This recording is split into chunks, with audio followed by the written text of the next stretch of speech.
Today's episode of the Mind Sculptors podcast is sponsored by TCG Player, your source for all your trading card game needs. Use our link in the description the next time you get your cards to help support the show.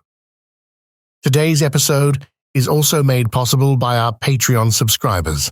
If you want to support the show directly, head over to patreon.com/the Mind Sculptors and you can become part of the SCULPTY family today. Or if you don't want to do any of that, leave a like and comment on YouTube or a review on Spotify or Apple Podcasts as an offering to Algorithm Jesus.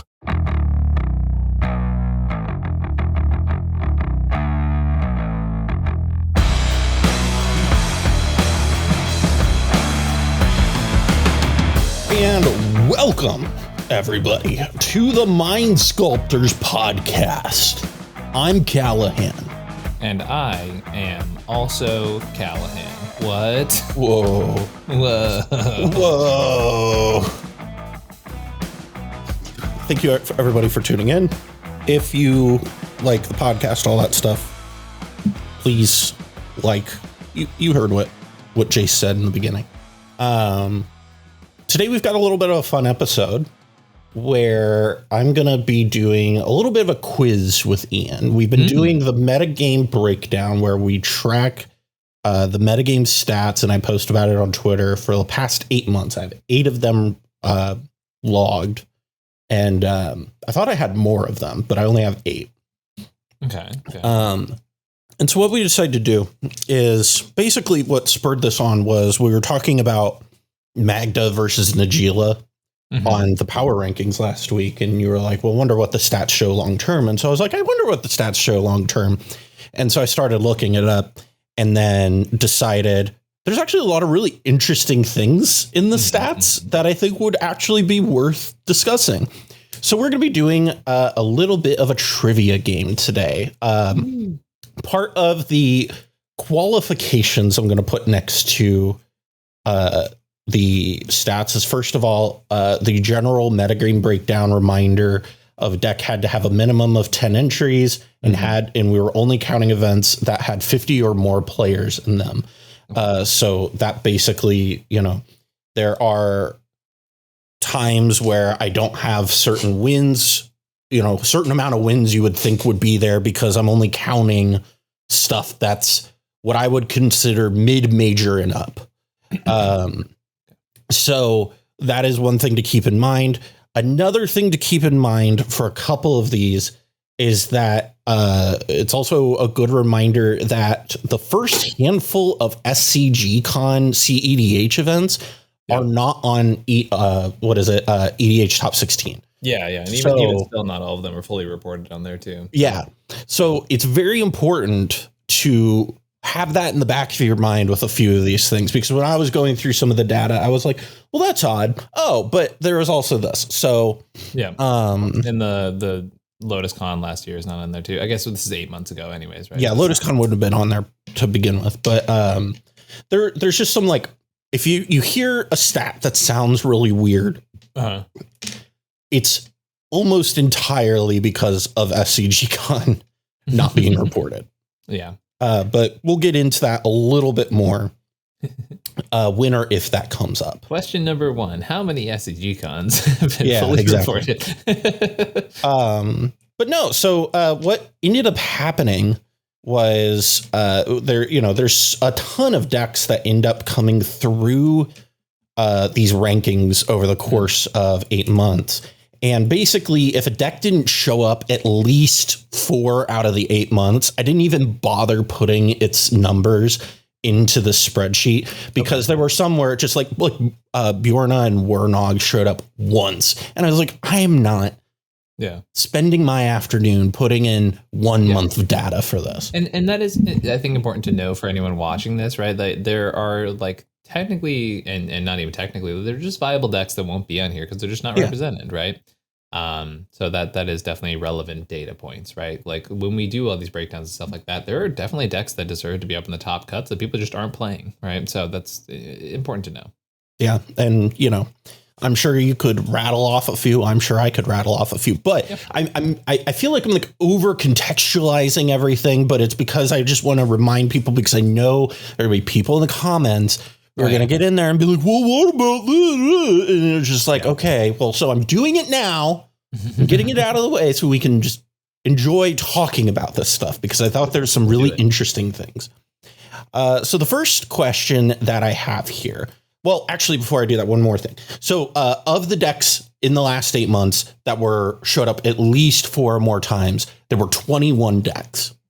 Okay. And so keep that Do number. I get to know the 21 decks? No. But I am going to ask you to guess some of them here in a moment.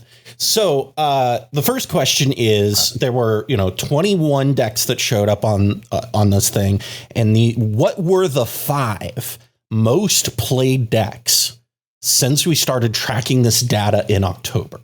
Okay, 5. So obviously Blue Farm, Tim the Crom, number 1. I think Kinnan and Sisse are the obvious 2 and 3. Correct on both counts. Okay, cool.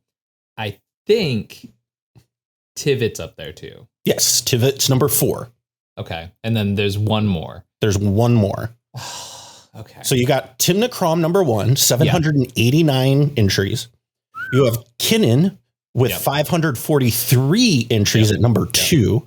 Okay. Sisse at number 3 with 403 entries, and Tivit at number 4 with 297 entries. So my thought process here, and don't tell me yes or no yet, is my immediate go-to is like, what's the other deck that's been performing pretty consistently well, if not showing up a lot? And my brain goes to Rogsai, right? But the problem is, I know Rogsai is very heavily represented by a specific number of people, but they do play a lot, right? So they each get individual entries for every time they show up to a tournament playing this deck, right? My other thought was, despite its current bad run, Atraxa was very heavily represented for quite a while. So that's the other one. And I guess the other, like, Najeela's probably pretty up there too, because it's just a popular deck that people play a lot. Yeah. Dang. Okay. I think I'm going to try and lock it in for the Rogsai players, but Najeela and Rogsai are the ones that I'm fluctuating between a lot. Well, you were almost near. Najeela is number 5 at 233 entries. Okay. To be fair, you were not super far off with the Rogsai. I guess it was number 6 with 8 less entries. So you were. That feels good to me. You were in the neighborhood. Okay. That's cool. So it was really interesting. Actually, the top 10 was number 1. We went through those 5, right? Then Rogsai at 225. You were also very close with Atraxa at number 7 at 199 entries. Oh, wow. Big drop. Number 8 surprised me, Kenrith, with 191 entries. Yeah, I thought that would be a little lower. Yeah. Number 9 is Talion with 191 entries. That's the most surprising to me. Well, I also think number 10 will also surprise you. It's Tevish Crom with 154. So 9 and 10, I was kind of like, okay, wow. Those were more represented than I remember them being. With Tevcrom, it makes sense because there was a lot of time where I was very verbal on here, like comparing the two of them and saying how close they were to Blue Farm, right? Talion does surprise me, and it also does make sense that Talion's release was during this time, right? So it was very popular on release. So I would be curious to see what happens, like if you take the like release month out of there. You know what I mean? Well, we will talk about that later on, because we do have a handful of decks that were the only ones to make it to appear on every month, but we're going to cover that later. Ooh, okay. So the next question we have here is, of the 21 decks that showed up on the monthly metagame breakdown at least half the time, which were the ones that we talked about, which deck do you think had the best overall win percentage? Ooh, this feels like such a trap. Oh man, I'm scared because I think it might be Rogsai. Okay. I'll say this. It's not Rogsai, but Rogsai's in the top 5. Okay. I genuinely would. This is probably going to blow my mind no matter which one. No, it's Blue Farm with 30.5%. Okay. No, Blue Farm's like exactly what you would think it'd be. The top 5, I think, is actually really interesting. The top 5, number 1 is Blue Farm, like I said, 305 batting average. Not bad. Sisse. Over how many entries? Almost 800. Yeah, 30% win rate on 800 entries is like that's one of the things I kind of wanted. There was somebody who responded to the clip on Twitter of us talking about Blue Farm, who was just like, oh, well, some of this is because, like it's overrepresented. Right. And I'm just like, I'm sorry, but like the average just doesn't agree. Yeah. Like the averages just don't agree with that take. I would have said that like a year ago. Mm-hmm. And I think that was like a valid take, but I think that take is just pre Lord of the Rings. That was an extremely valid take. Yeah. Right. Post Lord of the Rings, we're kind of not, that's not it. Yeah. But after Lord of the Rings, man, Tim McCrom has just become the de facto number one. Yeah, because I was actually straight up talking with a tie-in pilot earlier today, and they were like, yeah, Blue Farm's like not a bad matchup for me. And I was like, yeah, because you're one of the only rule of law decks to survive the Bowmastering. like, you know what I mean? Like it's like that deck literally had all of its most terrible matchups just blown into oblivion, right? Mm-hmm. Like, yeah, no, 100%. So number 2, I was actually kind of surprised by, but not that surprised by. Number 2 was Sisse with 296. Average. I'm not surprised by that at all. The deck's insane. Number 3, I think, will be shocking. Okay. Because it's not Rogsai. There's a deck that had a better batting average than Rogsai. It is a 2-color deck. Kinnan? It's not Kinnan. It is blue. Clark Sakashima. No. With a 292. No. Clark Sakashima on this list. You're going to hear me talk about that meatball multiple times on this list. Okay, but how many times did it show up? So Clark Sakashima, it showed up 58 times. Okay, so that definitely is. It is a little skewed. Yeah. Exactly. It's significantly lower, definitely skewed by the fact that there are a dedicated group of pilots. Yeah. But when you stretch them over 8 months, my guy, 292, man. Like even 60 people batting 292 is just like still solid, right? Like it's nothing to bat an eye at. That's crazy to me. Yes. And that's not the only time Clark Sakashima shocked me over on this. Okay. There were multiple times that Clark Sakashima shows up and I'm just like, the fuck? I will say I have a client who's started playing that recently, and goldfishing that deck is a blast. That deck is so fun to play, in my opinion. No one will ever let me play that deck, but it's so fun. Yeah, I totally agree. So number 4, like I said, was Rogsai. Average was 287, which is kind of exactly what it is on average, like every month. I'm curious to see how, like 8 months from now, how Rogsai looks, because right now the meta is really folding to it, and it's being very clear about that. So here's, what do you think is number 5? Oh, no, I'll tell you the average. All right. Yeah. Okay. So Rogsai was 287. Sure. This deck 286. So just right underneath it, not a tenth of a percentage point away from Rogsai. Okay. Did it come up in the top 10? It did not come up in the top 10. No way. Okay. Yeah, it had 88 total entries over the past 8 months. Wow. Okay. 88 entries. Didn't come up in the top 10. It has a great win rate. It's an insane win rate, actually. Cal, I have no idea. It's a monocolored deck. Shut the fuck up. Yes. What? Is this like Godo? No, it's Magda. Oh, This is what I was saying is, so I have to take an L on that Najeela Magda conversation because the stats agree with you entirely. Let's go. Okay, like absurdly so. Yeah. Now, that being said, it's not that Najeela's bad. It's that Magda is just like consistently hanging around 30%. That's what I'm telling you. Okay, there we go. Also, for anyone who does not know the context of this, we have a short and mentioned in the last episode, right? It's in a short, I think, right? I had you talking about it in the short. I didn't have my take on it in the short, but we had the short talking about Magda, and then also we had a big and prolonged thing in our Magda discussion last week where we were arguing about Magda versus Najeela, and I was wrong. I was just straight up wrong. Little victories. But yeah, no, Najeela's overall win percentage.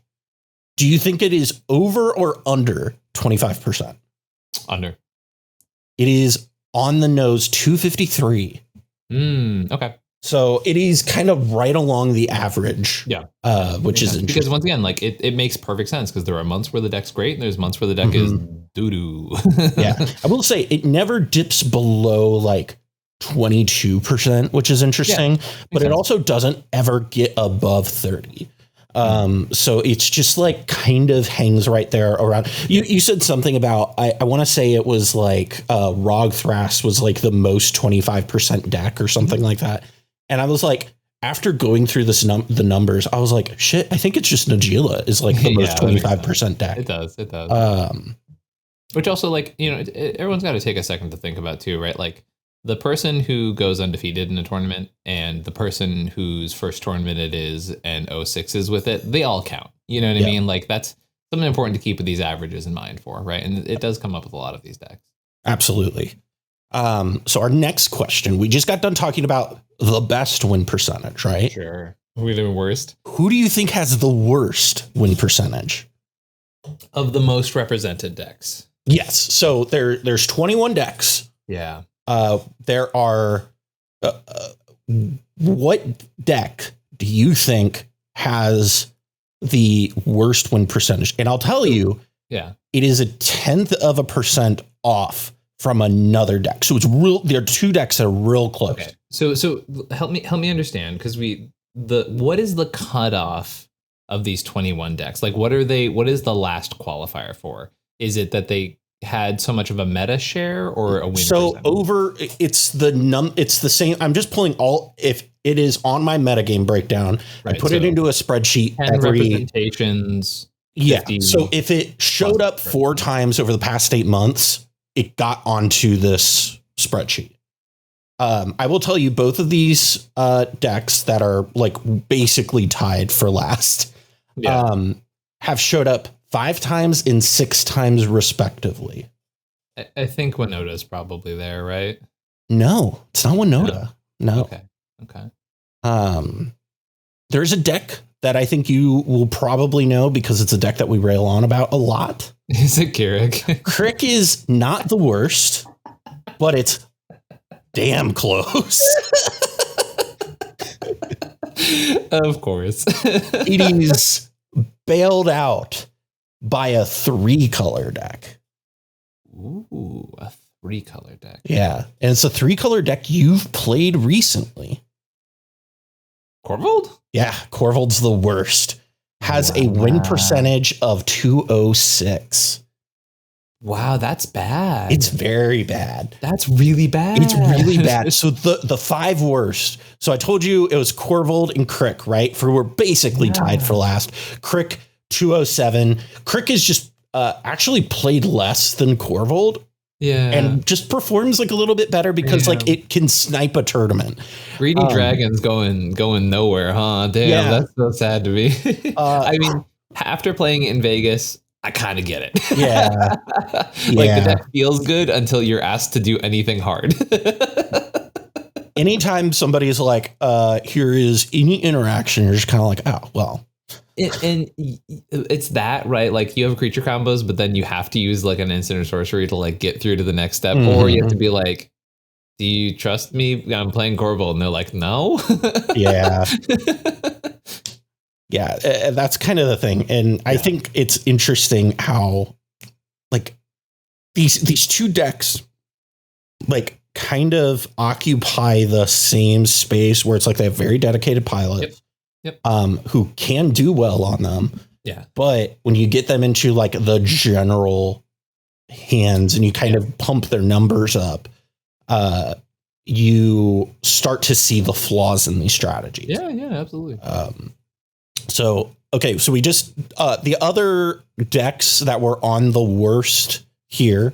Yeah, there are 2 decks at 211. They are both base blue-black. One is 3-color, one is 2-color.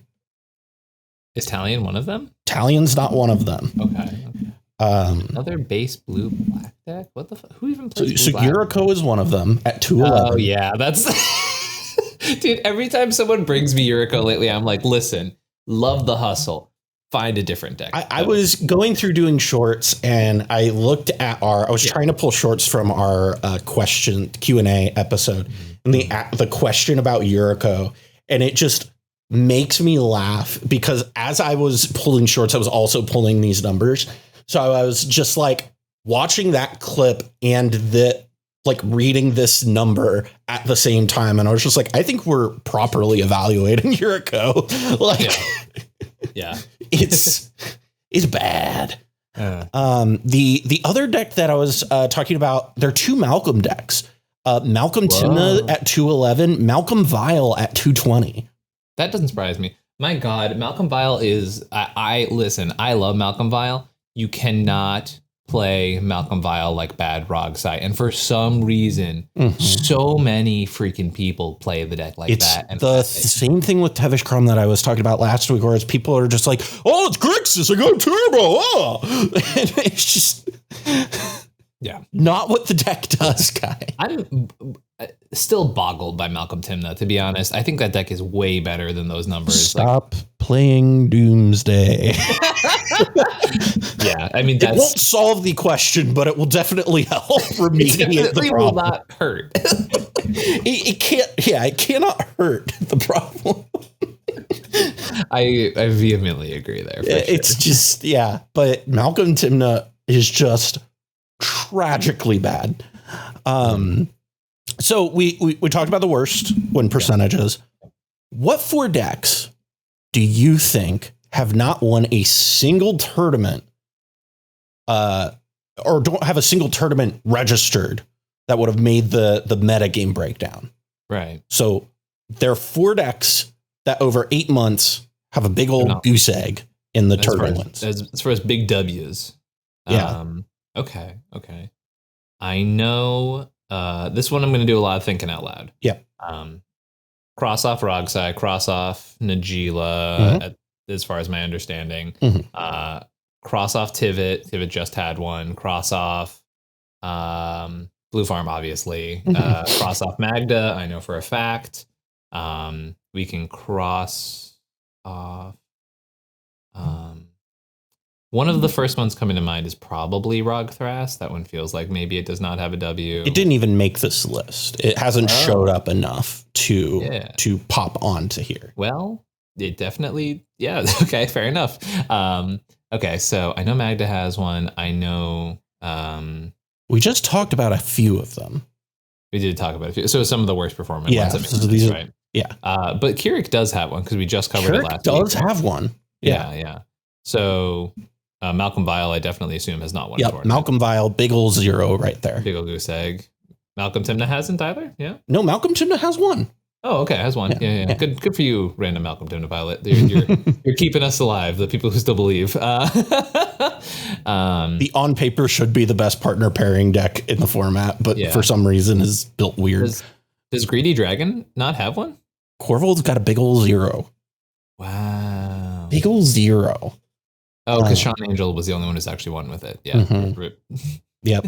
Rip cheaters. Okay. Crazy. I know Traxa. Well, Traxa has a win. I don't know if it's in a tournament that counts for this.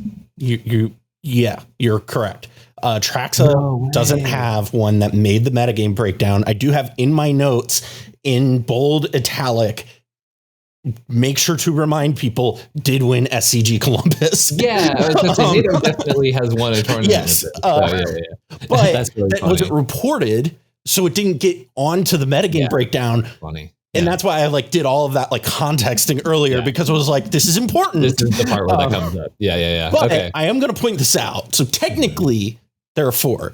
And there's one more. One more. Okay. Is it one we've talked about today? It is one we've already talked about. We've already talked about today.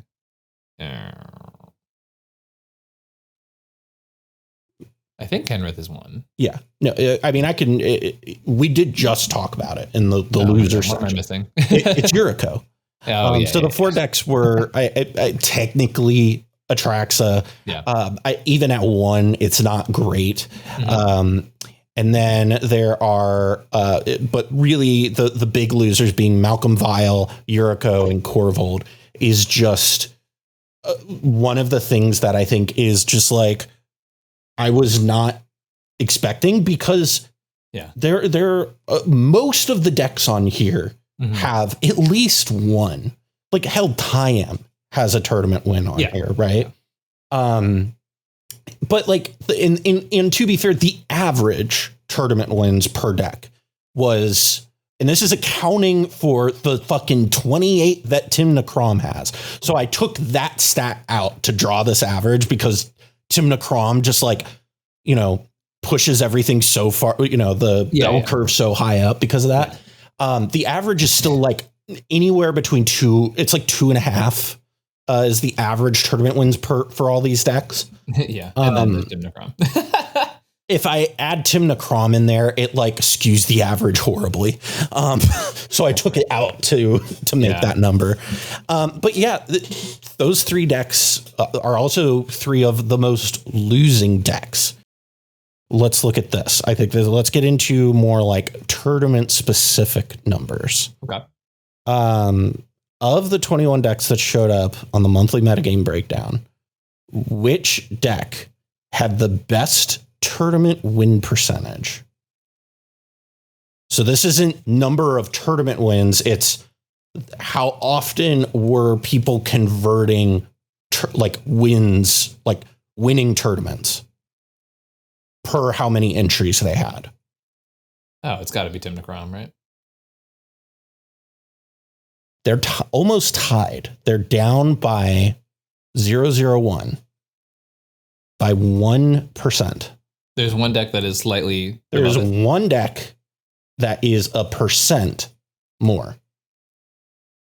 Are you about to throw the meatball at me again? No, I'm not about to throw the meatball. The meatball is 1% below Tim Necrom, though. What the fuck? Yes. Doing so well. No, the deck with the best tournament win percentage is Tevish Crom. With 30, what was it? Yeah, 36, 036. Wow. Yeah.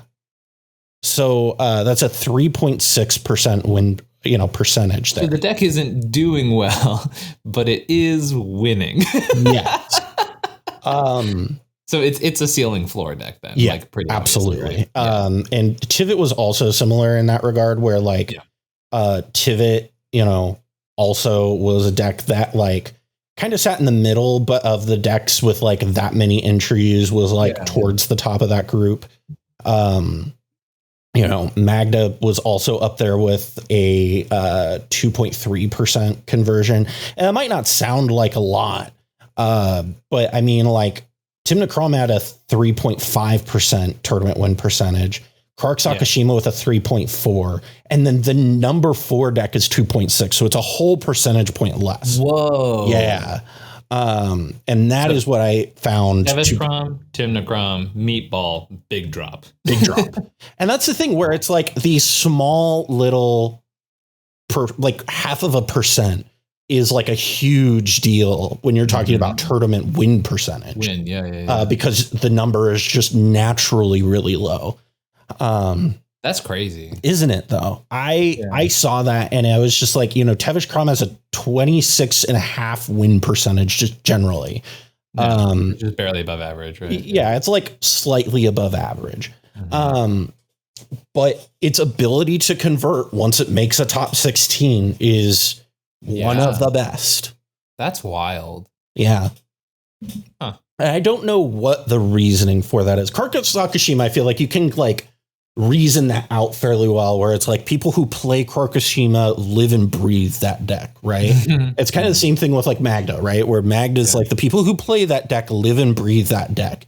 Right. And like, Tymna Krom's really self-explanatory. Tevish Krom, I think, is the outlier because it's this deck that has like awkward results. Yeah. And so it's hard to figure out what it is that's happening. It's rather strange. I feel like also like at that point, at the 8-month ranking, I know you have my win with it, but like, do you even still have any of Sharky's? Because Sharky's been kind of out of it for a while. I don't think I have Sharky's because I think he had stopped really playing before I started even doing these metagame breakdowns.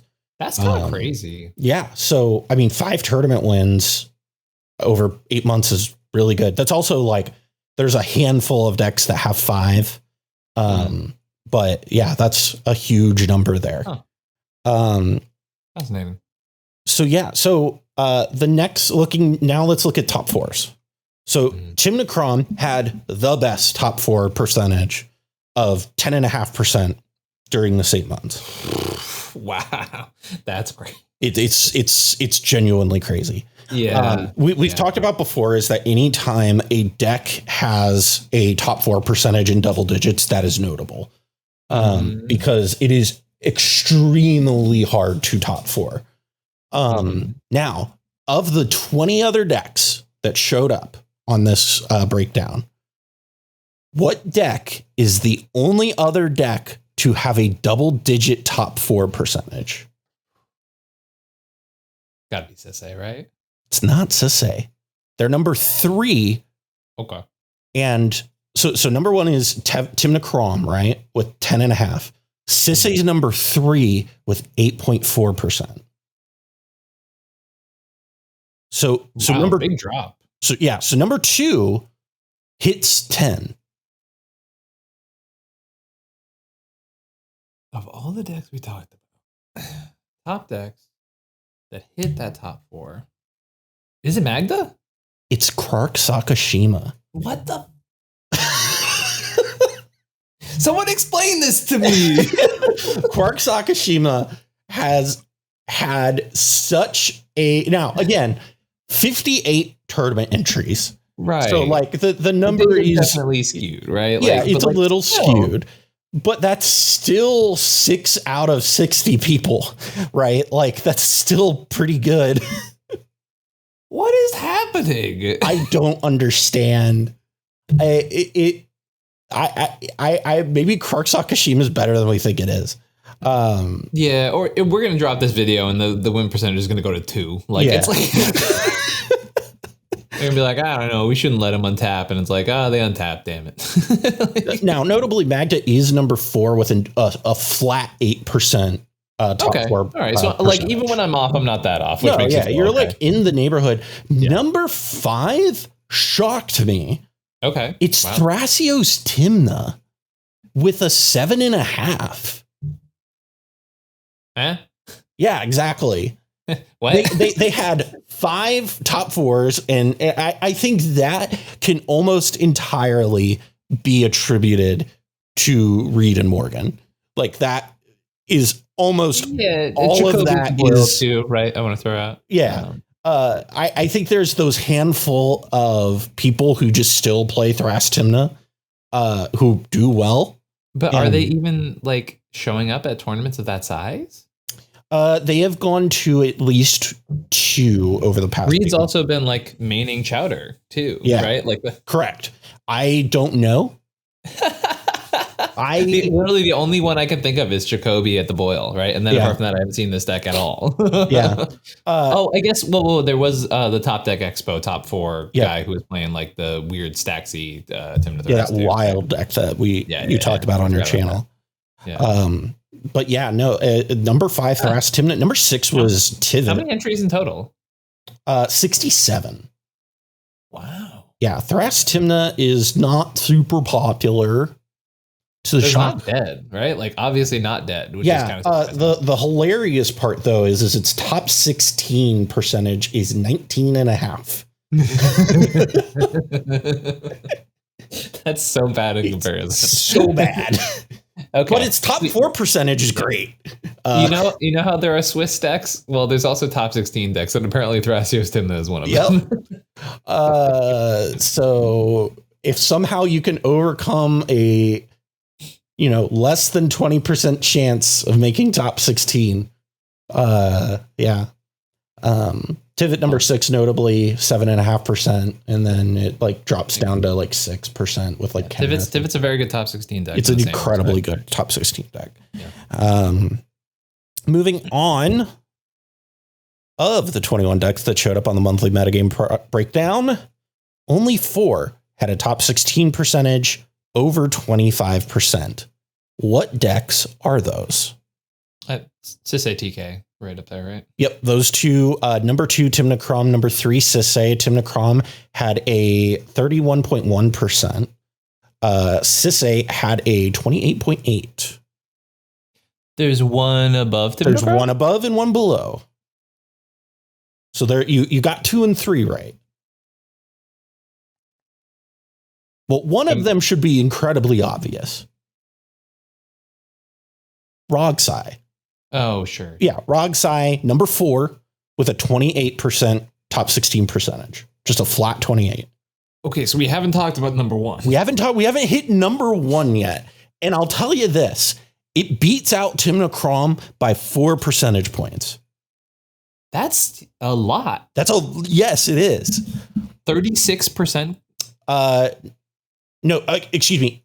No. Timnacrom was 31.1. Oh, so 35%. 35%. Holy 35.2%. It's not the meatball. I'll tell you that much. Okay. It's Magda. Okay, so there we go. Yeah. I was thinking, are you serious? That's yes, crazy. Magda has a top 16 percentage that is out of this world. So 88 tournament entries, 31 of them converted into a top 16. So is it a meta deck, Cal? Is it a meta deck? Can we qualify it as a meta deck? Is it better than Najila? I want to point out, I could have just not talked about these stats. I could have buried this information. I could have buried this information and not talked about it. But I'd like to point out the journalistic integrity of this show,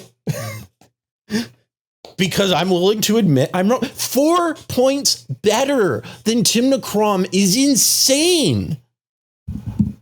Now, do I think it's better than Timnacrom? No, and because across the metrics, especially once you get higher into a top 16, it gets a lot harder for Magda because you see it drop down to 8% and then 2%.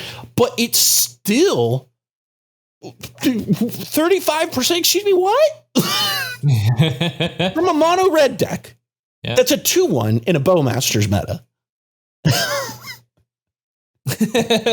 Yeah, that literally plays actual cards with no text on them. Play multiple cards with no text on them. Yeah, these people could play fucking Darksteel Relic and win tournaments somehow, or win not tournaments but win games somehow. Yeah, convert to top 16 at the least. Apparently, that's crazy. Seriously.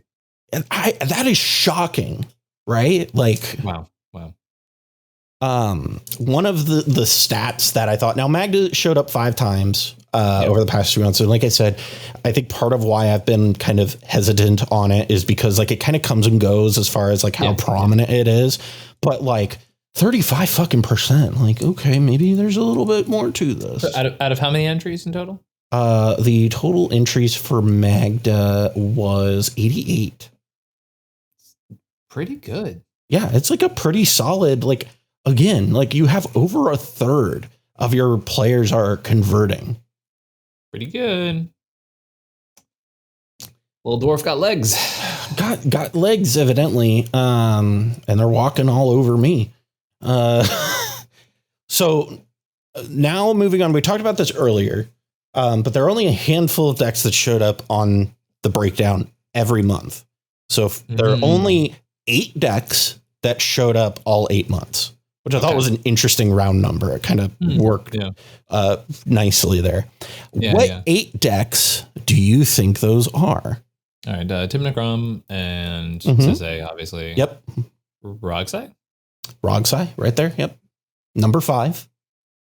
You got 1, 3, and 5. Tivit? Tivit's 4. Yep. Okay. Don't have number 2. You should know number 2. You talked about it a lot. Not today, but historically. Well, what is this ranking? This is, I'm looking at tournament entries by ranking them. Okay, so it's Kinnan then. Kinnan number 2. So you've got 5 of the 8. We've been talking about decks that have been doing well, so then it threw me off to talk about Kinnan again. That's fair. Okay. So I have 1 through 5, right? You have 1 through 5, yes. Okay. Oh God, I'm trying to remember what we talked about. The next 3, I think, are harder to get. Najeela, probably, right? No. Najeela was only on 7 of the 8. Didn't show up in December. Sure. Makes sense. Okay. Is it Kenrith? Kenrith number 6. Okay, cool. So I got 1 through 6. We need 7 and 8. Is Talion gonna surprise me? Talion 7. Okay. The 8th one shocked me. This is the only other one that showed up every month. We have not talked about it yet. We haven't fucking talked about it yet? Yeah, we haven't talked about it yet. It does not perform great. What's its overall win percentage? 235. Okay, so pretty bad. Yeah, it's below average. And so it's not Atraxa. No, it's not Atraxa. It's a 3-color deck. Malcolm Tana?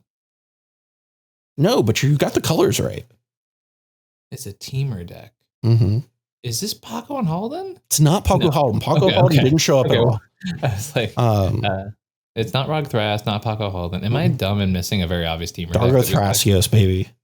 Oh, fucking Dargo Thrasios, 235 win percentage. But those are the 8 decks: is Timnacrom, Kinnan, Sisay, Tivit, Rogsai, Henrith, Talion, Dargo Thras. Dargo Thrasios has a 235, including when Freedom Waffle shows up, runs a clinic, wins a tournament. You've got to realize that this deck is bad. If one of the better players in the world can show up, house a tournament with this deck, and it still has a 235 in general, please stop playing this deck. Like, I cannot. That's how I feel. That's how I felt when I was like talking about. That's how I feel when I'm talking about Krek, because it's just like I just keep seeing the same bad results over and over and over again. Yeah. I'm so tired of talking about Dargo Thrasios, and so much so that it escaped my brain. Yep. Well, and that's the thing, is it hasn't showed up at all. In our power rankings very much, because it's not performing well. No. I will say this. It kind of performs just below average, which I think is notable. It doesn't quite drop to like catastrophic levels. But like, I just think like, here's my biggest problem with the deck, right? There is a certain ratio of like fringe to partner deck spice, right? Of like, okay, if I'm going to accept that I'm at least going to play a partner deck, I should expect that my deck does okay, right? Like when a more hypothetically fringe deck like Magda is doing this well compared to my sort of generic Thrasios partner deck, like why are you still doing that? Like if a Thrasios-esque deck is going to be doing those numbers, like just play something more like that's actually winning, right? Like that blows my mind. It blows my mind too. I was not expecting, because I was like, man, it hasn't showed up for sure. It definitely has popped on and off. Nope, it's one of the 8 that just started there.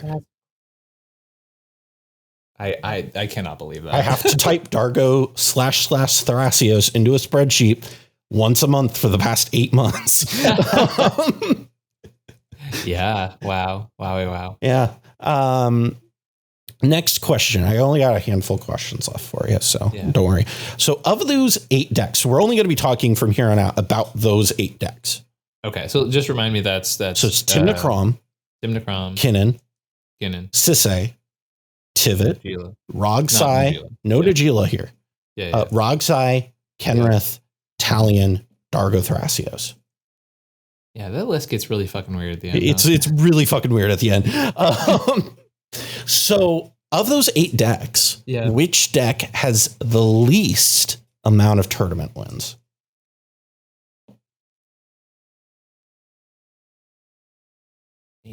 Which has the least amount of tournament wins. I would hope it would be Dargo Thrasios, but I don't think that's the case, because I think the pilots who play it well do well with it. Mm-hmm. Dargo Thrasios has 3 tournament wins, which is not the least. It's Talion, I assume, because I think Talion also has 3. What? Yeah. Okay. You can credit that to the Max duo kind of showing up and being like, "Hey guys." Yeah, I was gonna say Satellite. I know only has 1, so like, he has 1. There was, I think, 1 after and 1 before. Okay. I have no idea. It is Rogsai. What? So this doesn't include this month, right? So it doesn't include June. Yeah. But it only has 2. Okay. Which is Punt City 3 and fill in the blank here. Whatever it was that what was it that shoot, what was it? Oh, the one that Zane won. Oh, that counts in this data set. Okay, yes, it made it onto this data set. So it's the one so Punt City 3 and then Zane. Yeah. So 2. Okay. Kinnan, notably, so Tim Necrom has 28, which is the most. Who do you think has the most if I take Tim Necrom out? Well, I think you were just halfway through saying it was a Kinnan. No, it was not Kinnan. I'd assume maybe it's Sisay. It's Sisay with 9. Yeah. Sisay's been doing insane. Yeah, Sisay's got 9. Kinnan has 5. Okay. Tivit has 5. Yeah, and once has 5. We gotta recognize like some of these decks, like Kin in particular, right? Is like it's another one of those big ceiling floor decks, right? Where it's like the people who get it or they don't, you know. Kinnan has so Kinnan's stats are like super interesting because like the win percentage is 246. Yeah. Its top 16 percentage is 180. And its top 4 percentage is 053. So not great. Mm-hmm. Especially when you take into account it is the second most played deck. Yeah. And I think that's like one of the things where it's like I've seen like a lot of people. I think it was like Josh, Elder Drunken Josh tweeted this where he's like new players should play Tim Necrom, Kinnan, and Rogsai. And I was like, I 1/3 agree with that. Because one of those decks is incredibly easy to play and will just kind of win on its own. The other 2 require a lot of fucking reps and knowledge and commitment. And like Rogsai, we talked about this last week, where Rogsai, it's like the people who are doing well on Rogsai are people who fucking live and breathe that deck. And it's the same thing for Kinnan. The people who do well on Kinnan live and breathe that deck.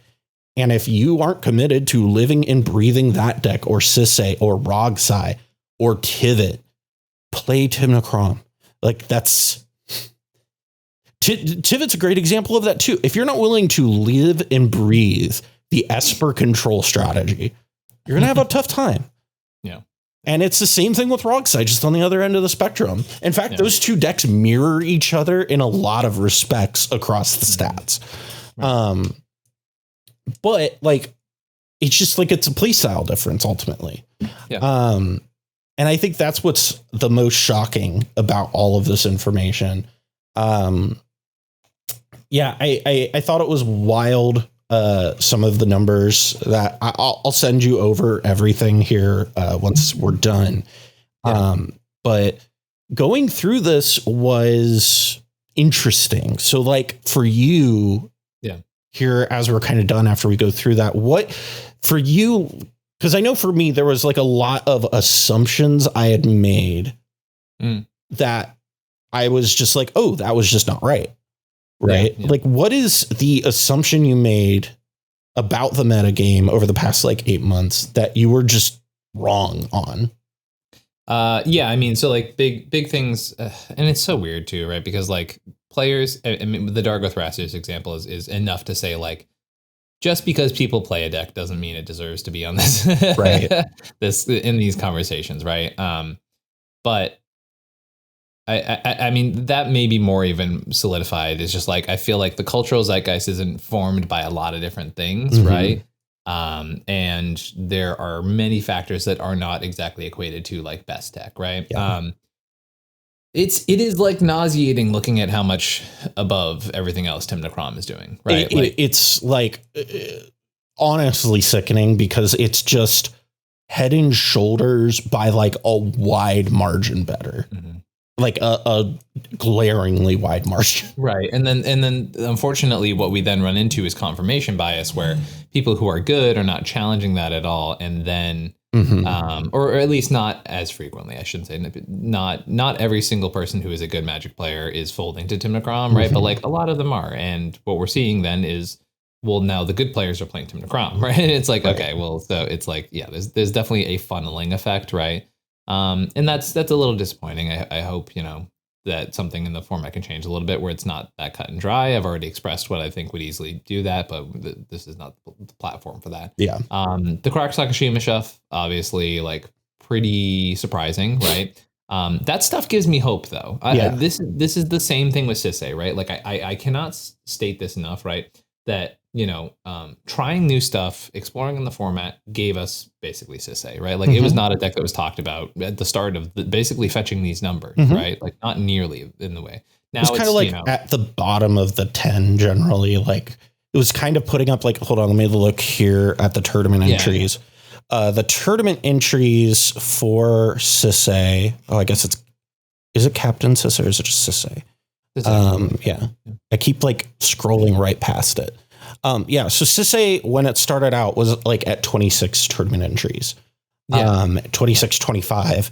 Then it started moving up to like 50, getting into the 50, 60 ranges, which is like kind of where it sits now. Right. And even a couple months before then was pretty low too, right? So like we're definitely seeing the advent of Sisay, and like the fact that like that deck is now, up at the top of every single one of these numbers that we've talked about, at least says to me like, the innovation that people are doing in this format is worth it, right? Because it is giving us stuff that is not there, right? The Karak Sakashima stuff, also the Magda stuff, right? Like these are all decks that like gun to the head of a lot of cynical players. Like people would not be talking about these decks, right? And I think that's something worth noting, right? Magda is doing exceptionally well as far as like a monocolor deck, an affordable deck, right? It doesn't mean it's the best deck in the world, but it's still very powerful. And people who play it well and who devote their time to a deck like that, they do well with it, right? So. While it can seem like Tim Necrom does have an insurmountable amount of stuff to address and it's doing very well, doesn't mean there's not room in the format for the other things that are out there. I think the thing that for me was the biggest like eye opener was seeing Kinnon's stats month to month to month to month to month all in a row. Yeah. And I was just like, we just got caught up in hype. Because if you look at the stats, 25% win percentage, 25% win percentage, 24% win percentage, 130% win percentage, which was the month that it won 3 events. Then 23, 25, 23, 20. It's pretty okay. And I mean, and that's over an 8-month span. And I think, and you're looking at October, 1 tournament win, November, December, 0-0, January 3, February 0, March 1, April 0, May 0. Where I don't know what it was for us, but we really bought into the Kinnon hype. I mean, to be honest, I'm still there, right? Like realistically, I still think Kinnon's an insanely good deck. I just think it's not easy, right? Like it's the thing I still is the hill I will die on. And I think you hear that with basically like anytime Wounded Knights are talking about Kinnon, right? Like I agree with a very good deck, right? It just has a really high ceiling, and unfortunately, popularity for that deck was a number killer, right? And the numbers aren't everything, like, and that's not to like.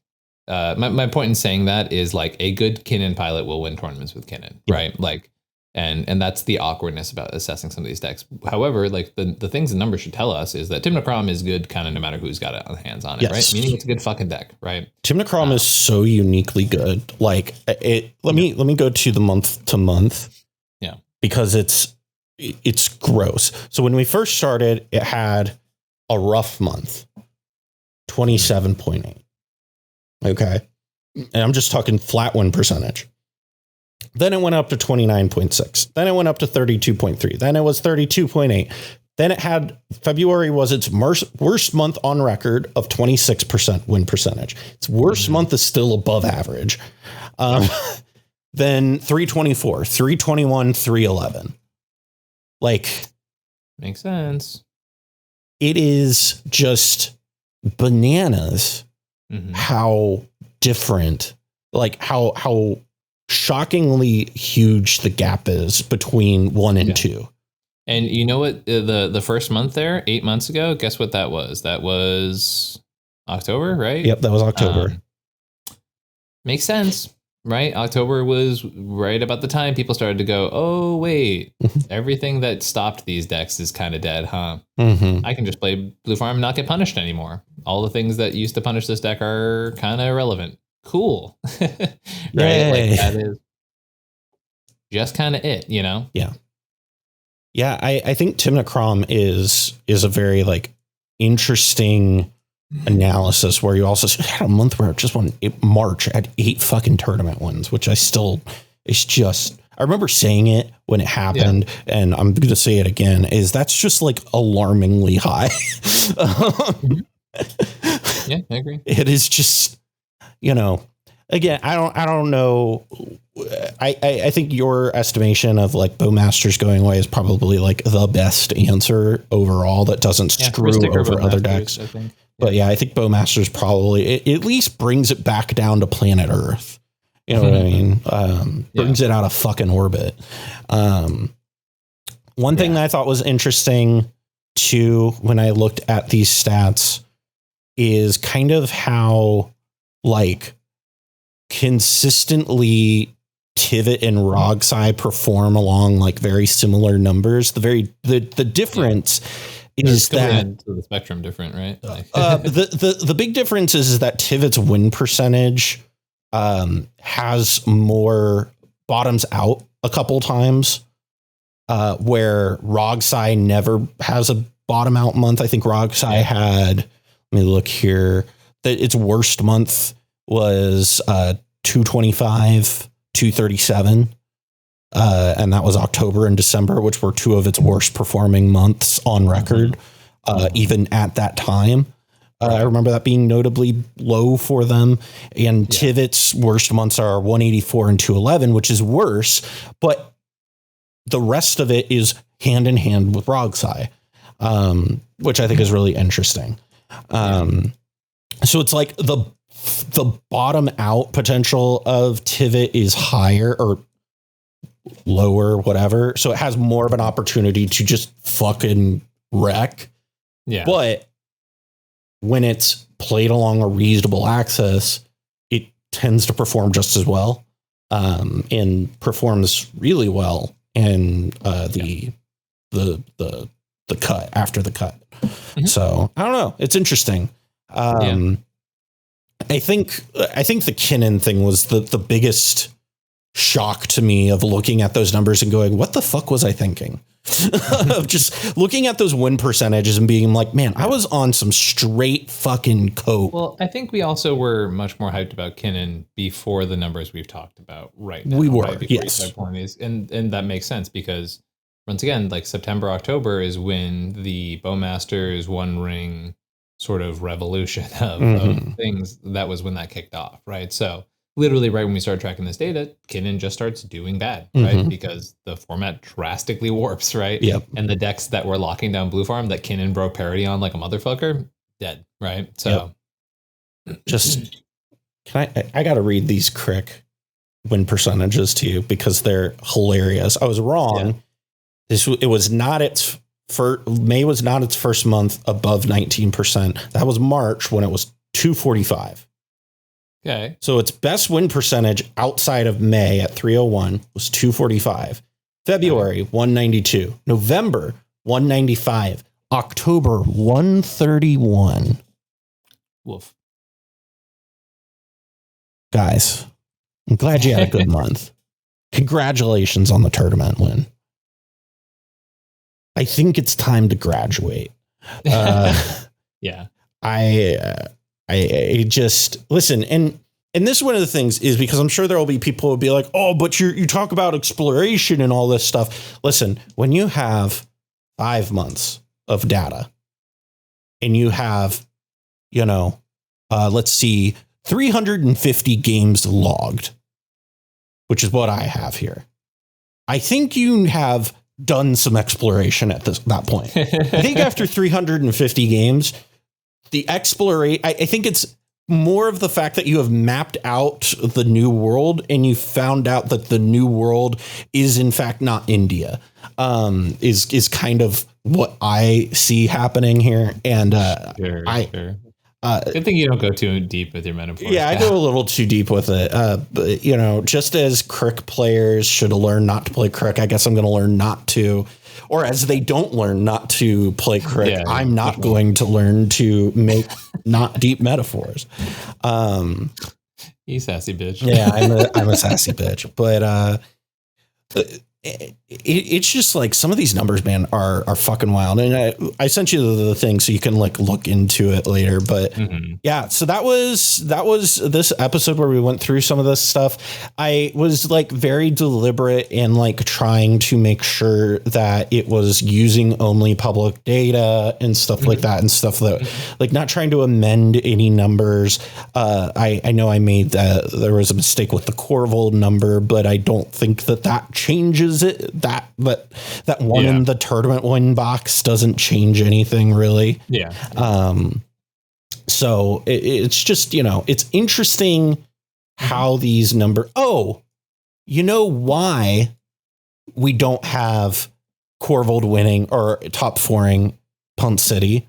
Because it didn't show up on the tournament report, the metagame breakdown in April.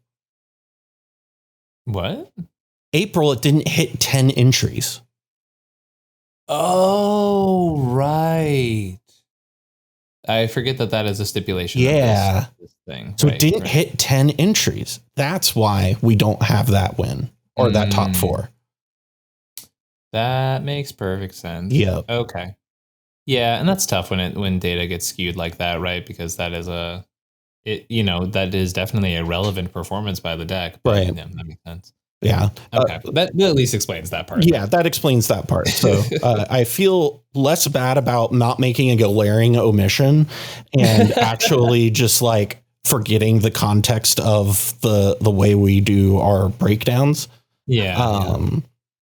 So, and that's one thing to keep in mind with this data is I think the most important stats you can pull are from the decks that were on there 7-8 times. Some of the ones the other that stuff gets slightly skewed by like for exactly the reasons we just covered. Exactly. Right? And so that's why towards the end, I was trying to really talk about more of what those 8 decks look like. The rest of that, I think it is notable though, that, even if you do factor in that performance, Corvold is still one of the 5 worst.